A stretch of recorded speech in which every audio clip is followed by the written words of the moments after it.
Voyons maintenant comment nous pouvons déplacer notre graphique.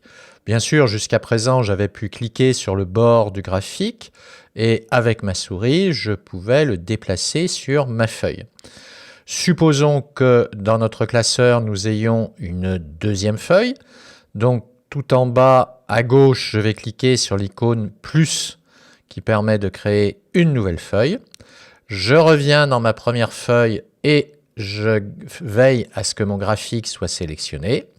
Toujours dans les onglets outils de graphique et création, je prends la commande qui est tout à fait à droite dans le ruban, déplacer le graphique.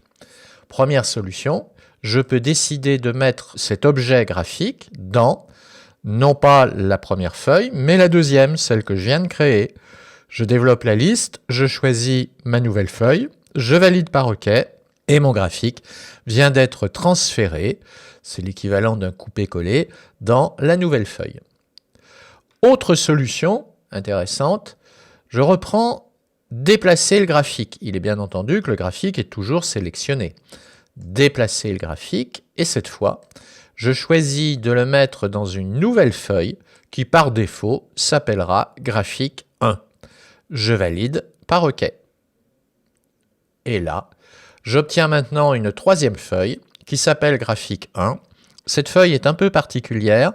Elle n'a pas de cellules. Elle ne peut pas accueillir de données.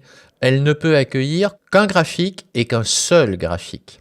Donc il a conservé ici sa mise en forme sous forme de secteur, mais bien sûr, je peux à nouveau le manipuler et, si nécessaire, modifier son type.